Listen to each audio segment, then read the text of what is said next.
നമസ്കാരം. PSC mentor YouTube ചാനലിലേക്ക് എല്ലാവർക്കും സ്വാഗതം. നമ്മുടെ സെക്രട്ടേറിയറ്റ് OA മെയിൻസിങ് അടുത്ത് തുടങ്ങി. അപ്പോൾ എല്ലാവരും കൃത്യമായിട്ട് പഠിച്ചുകൊണ്ടിരിക്കുകയാണെന്നാണ് വിചാരിക്കുന്നത്. അപ്പോൾ പഠിക്കാൻ എന്തെങ്കിലും ബുദ്ധിമുട്ടുണ്ടെങ്കിൽ, നിങ്ങൾക്ക് പ്ലാനിങ്ങിന് എന്തെങ്കിലും ഇഷ്യൂ തോന്നുകയാണെങ്കിൽ നിങ്ങൾ ഉറപ്പായിട്ടും നമ്മുടെ ചാനലിൽ അപ്ലോഡ് ചെയ്തിട്ടുള്ള സ്റ്റഡി പ്ലാനർ കാണുക, എന്നിട്ട് പഠിച്ചു തുടങ്ങുക. ഇന്ന് തന്നെ പഠിച്ചു തുടങ്ങുക.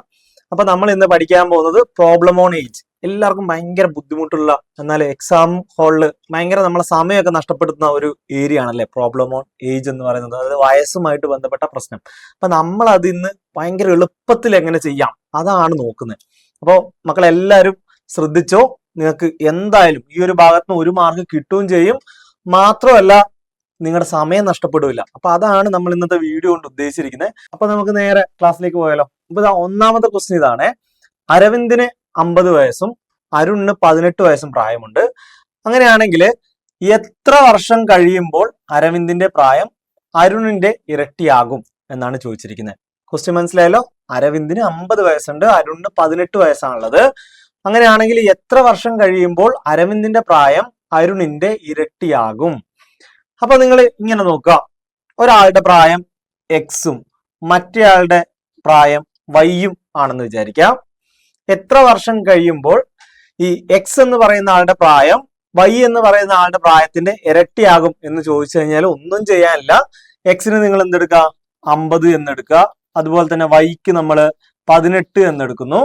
നിങ്ങൾ നോക്കിക്കോ, ഇത്രയേ ഉള്ളൂ. X minus 2y. Okay, X minus 2y ആണ് എന്ത് നമ്മുടെ ആൻസർ എന്ന് പറയുന്നത്. X minus 2y. അപ്പൊ നിങ്ങൾ നോക്കിക്കോ, എക്സിന് നമ്മൾ 50 കൊടുക്കുന്നു, മൈനസ് 2y, 2 ഇൻറ്റു 18, 2 ഗുണിക്കണം 18. അപ്പോ 50 മൈനസ് 2 ഗുണിക്കണം 18 എന്ന് പറഞ്ഞാൽ എത്രയാ? 36 അല്ലേ? അപ്പൊ 50 നിന്ന് 36 പോയാൽ എത്രയായി? 14. എളുപ്പല്ലേ? അപ്പൊ അത്രയേ ഉള്ളൂ സംഭവം. ഇനി നമുക്ക് അടുത്തൊരു ടൈപ്പ് പ്രോബ്ലം കൂടി നോക്കാം.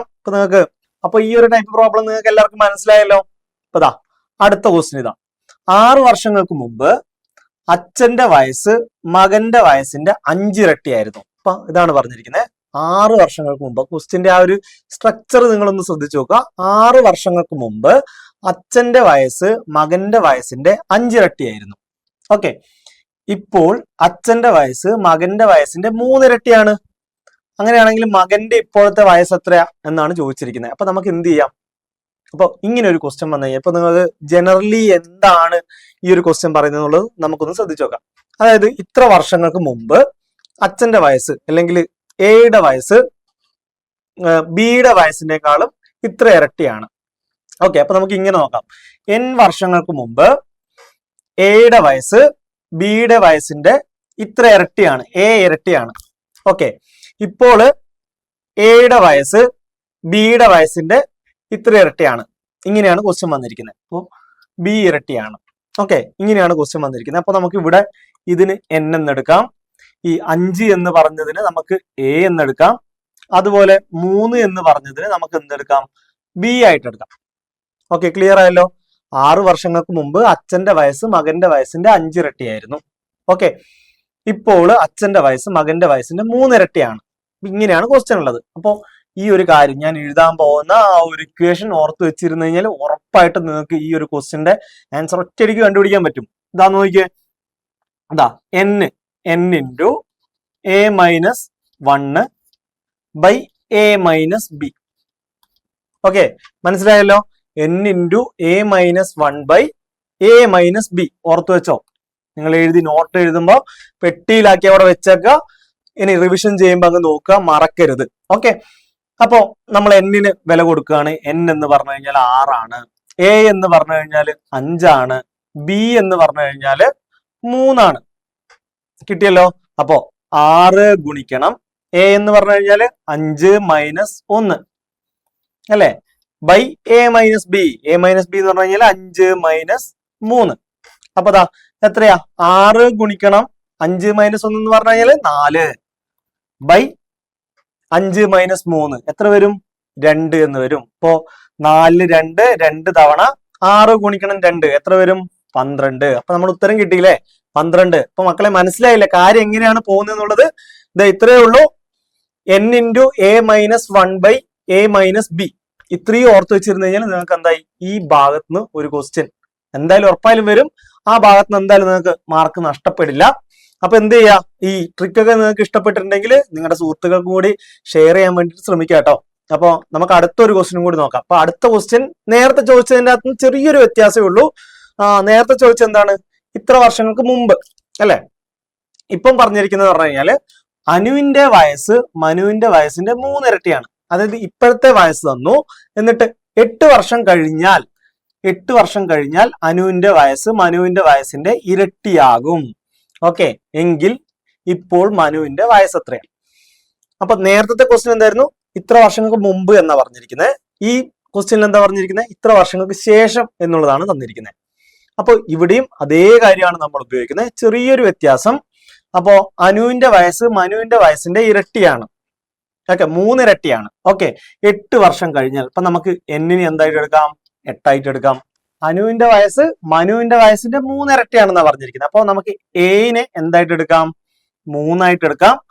ഇനി 8 വർഷം കഴിഞ്ഞാൽ എന്താണെന്നാ പറഞ്ഞിരിക്കുന്നത്, ഇരട്ടിയാകും എന്നാണ് പറഞ്ഞിരിക്കുന്നത്. അപ്പൊ നമുക്ക് ബിനെ എന്തായിട്ട് എടുക്കാം, 2 ആയിട്ട് എടുക്കാം. ഇപ്പൊ മനസ്സിലായല്ലോ. അപ്പോ നമ്മുടെ ഇക്വേഷനിൽ ഒരു ചെറിയ മാറ്റം മാത്രമേ ഉള്ളൂ. ഇവിടെ n into B minus 1 by A minus B. നമ്മൾ നേരത്തെ എന്തായിരുന്നു എഴുതിയത്, n ഇൻറ്റു എ മൈനസ് 1. അതായത് മുമ്പ് എന്ന് പറഞ്ഞിട്ടുണ്ടെങ്കിൽ എ മൈനസ് 1 എടുക്കുക, ശേഷം എന്ന് പറഞ്ഞിട്ടുണ്ടെങ്കിൽ ബി മൈനസ് 1 എടുക്കുക. ഇത്ര മാത്രമേ ഉള്ളൂ. അപ്പൊ നമുക്ക് എന്നിന് വില കൊടുക്കാം. എന്നിന് എത്ര കൊടുക്കണം, 8 എന്ന് കൊടുക്കണം. ബി മൈനസ് 1 നമുക്ക് നേരെ തന്നെ എഴുതാം. ബി മൈനസ് 1 എന്ന് പറഞ്ഞു കഴിഞ്ഞാൽ എന്ത് വരും, 1 എന്ന് വരും. ഇനി അടുത്ത A minus B. A minus B എന്ന് പറഞ്ഞു കഴിഞ്ഞാൽ 3 മൈനസ് 2 എത്ര വരും, 3 മൈനസ് 2 എന്ന് പറഞ്ഞു കഴിഞ്ഞാൽ 1 അല്ലെ. അപ്പൊ ഉത്തരം എന്തായി, 8 എന്ന് വരും. 8, ഓപ്ഷൻ സി 8 ആയിരിക്കും. ഇപ്പൊ കാര്യം മനസ്സിലായല്ലോ.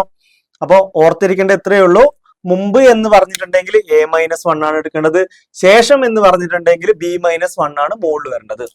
ഇനിയിപ്പോ ഇതിന്റെ രണ്ടിന്റെ കോമ്പിനേഷൻ ആയിട്ടുള്ള ഒരു ക്വസ്റ്റ്യൻ നമുക്ക് നോക്കാം. അപ്പോ ഇതാണ് ക്വസ്റ്റ്യൻ. 8 കൊല്ലം മുമ്പ് അച്ഛന്റെ വയസ്സ് മകന്റെ വയസ്സിനേക്കാൾ 3 ഇരട്ടിയാണ്. മനസ്സിലായല്ലോ. 8 കൊല്ലം മുമ്പ് അച്ഛന്റെ വയസ്സ് മകന്റെ വയസ്സിനേക്കാൾ 3 ഇരട്ടിയാണ്. 6 കൊല്ലം കഴിഞ്ഞാൽ ഇരട്ടിയെങ്കിൽ മകന്റെ ഇപ്പോഴത്തെ വയസ്സ് എത്ര? 6 കൊല്ലം കഴിഞ്ഞാൽ ഇരട്ടിയെങ്കിൽ മകന്റെ വയസ്സ് ഇപ്പോൾ എത്രയാണെന്നാണ് ചോദിച്ചിരിക്കുന്നത്. അപ്പൊ ഈ ക്വസ്റ്റിന്റെ പ്രത്യേകത എന്താ, നമ്മൾ നേരത്തെ 2 ക്വസ്റ്റ്യൻ പഠിച്ചില്ലേ, മുമ്പ് എന്ന് പറഞ്ഞിട്ടും ശേഷം എന്നും പറഞ്ഞിട്ട് 2 ക്വസ്റ്റ്യൻ പഠിച്ചില്ലേ, അതിന്റെ ഒരു കോമ്പിനേഷൻ അല്ലേ ഈ ഒരു ക്വസ്റ്റ്യൻ. അപ്പോ ഇതിന്റെ ഇക്വേഷൻ എന്താണ്, അതിന്റെ കോമ്പിനേഷൻ തന്നെയായിരിക്കും. ഇത്രയേ ഉള്ളൂ, n1 into A minus 1 plus n2 into B minus 1 divided by A minus B. ഇത്രയേ ഉള്ളൂ. മനസ്സിലായല്ലോ. ആദ്യത്തെ ഭാഗത്തിന്റെ രണ്ടാമത്തെ ഭാഗത്തിന്റെ ഒരു കോമ്പിനേഷൻ ആണ് ഇപ്പൊ നമ്മൾ എഴുതിയിരിക്കുന്നത്. അപ്പോ n1 എന്ന് പറഞ്ഞാൽ ഏതായിരിക്കും, മുമ്പ് എന്ന് പറഞ്ഞ ഭാഗം. ഓക്കെ, അപ്പൊ n1 എന്ന് പറഞ്ഞു കഴിഞ്ഞാൽ 8 ആയിരിക്കും. അതുപോലെ n2 എന്ന് പറഞ്ഞു കഴിഞ്ഞാൽ എന്തായിരിക്കും, 6 കൊല്ലം കഴിഞ്ഞ് അല്ലെങ്കിൽ 6 വർഷത്തിന് ശേഷം എന്നൊക്കെ പറയുന്നത്. n2 എന്ന് പറഞ്ഞു കഴിഞ്ഞാൽ 6 ആയിരിക്കും. ഇനി എയും ബിയും എന്തായിരിക്കും, ദാ ഇവിടെ 3 ഇരട്ടി എന്ന് പറയുന്നുണ്ട്, ഇവിടെ ഇരട്ടി എന്നും പറഞ്ഞിട്ടുണ്ട്. അപ്പോ എ എന്ന് പറഞ്ഞു കഴിഞ്ഞാൽ 3 ആയിരിക്കും, ബി എന്ന് പറഞ്ഞു കഴിഞ്ഞാൽ 2 ആയിരിക്കും. അപ്പൊ നമുക്ക് എന്ത് ചെയ്യാം, ഈ തന്നിരിക്കുന്ന ഇക്വേഷനിൽ വാല്യൂസ് ഇട്ട് കൊടുക്കാം. അപ്പൊ n1ന് 8 ഗുണിക്കണം എ മൈനസ് 1. എ മൈനസ് 1 എന്ന് പറഞ്ഞാൽ എന്തായിരിക്കും, 3 മൈനസ് 1 എത്ര വരും, 2 എന്ന് വരും അല്ലെ. 8 ഗുണിക്കണം 2. എന്നിട്ട് ഇവിടെ എന്തുണ്ട്, കൂട്ടണം. n2 എന്ന് പറഞ്ഞു കഴിഞ്ഞാൽ എത്രയാണ്, 6 ആണ്. ഇനി ബി മൈനസ് 1 2 കുറക്കണം 1 എന്ന് പറഞ്ഞു കഴിഞ്ഞാൽ എന്ത് വരും, 1 എന്ന് തന്നെ വരും അല്ലെ. Divided by A minus B 3 minus 2 എത്ര വരും, 1 എന്ന് വരും അല്ലെ. ഇത്രയാണല്ലോ കിട്ടിയിരിക്കുന്നത് നമുക്ക്. 8 ഗുണിക്കണം 2 എന്ന് പറഞ്ഞു കഴിഞ്ഞാൽ 16. ഇനി 1 ഗുണിക്കണം 6 എന്ന് പറഞ്ഞു കഴിഞ്ഞാൽ 6 തന്നെ ബൈ 1. ഇനി 16ന്റെ കൂടെ 6 കൂട്ടിക്കഴിഞ്ഞാൽ എത്രയായിരിക്കും, 22. നമ്മുടെ ഓപ്ഷൻ ഡി 22 ആണ്. അപ്പൊ നിങ്ങൾക്ക് കാര്യമൊക്കെ മനസ്സിലായല്ലോ. അപ്പൊ ഇത്രയേ ഉള്ളൂ നമ്മുടെ ഈ ഒരു പ്രോബ്ലം എന്ന് പറഞ്ഞു കഴിഞ്ഞാൽ. ഭയങ്കര എളുപ്പമാണ്. നമുക്ക് എക്സാം ഹാളിൽ സമയം ഒരുപാട് ലാഭിക്കാൻ പറ്റും ഈ ഒരു കാര്യം മനസ്സിലാക്കി കഴിഞ്ഞാൽ. അല്ലാതെ നിങ്ങൾ റേഷ്യോ ഒക്കെ എടുത്തിട്ട് ഇത് ചെയ്തു വരുമ്പോഴത്തേക്ക് ഭയങ്കര സമയം എടുക്കും. അപ്പൊ മക്കളെ മനസ്സിലായാലോ, ഇത്രയേ ഉള്ളൂ ഈ ഒരു പ്രോബ്ലം എന്ന് പറഞ്ഞു കഴിഞ്ഞാൽ. അപ്പൊ നമുക്ക് എന്ത് ചെയ്യാം, ഇതാ നിങ്ങൾക്കായിട്ട് ഞാൻ ഒരു ക്വസ്റ്റ്യൻ തന്നിട്ടുണ്ട്. ആ ക്വസ്റ്റ്യൻ എന്ത് ചെയ്യുക, ചെയ്തിട്ട് എത്രയും പെട്ടെന്ന് കമന്റ് ചെയ്യുക. അപ്പൊ നിങ്ങൾക്ക് കാര്യങ്ങളൊക്കെ മനസ്സിലായിട്ടുണ്ടോ എന്ന് ഞാൻ നോക്കട്ടെ. അപ്പൊ എല്ലാരും കമന്റ് ചെയ്യാം കേട്ടോ. അപ്പൊ നിങ്ങൾക്ക് ഈ ഒരു വീഡിയോ ഇഷ്ടപ്പെട്ടിട്ടുണ്ടെങ്കിൽ എന്ത് ചെയ്യാം, ലൈക്ക് ചെയ്യാം, നിങ്ങളുടെ കൂട്ടുകാർക്ക് ഷെയർ ചെയ്ത് കൊടുക്കാൻ മറക്കരുത്. അപ്പൊ എന്ത് ചെയ്യാം, ഇതുപോലുള്ള വീഡിയോസ് കിട്ടാൻ വേണ്ടിയിട്ട് വീണ്ടും സബ്സ്ക്രൈബ് ചെയ്യാം. താങ്ക്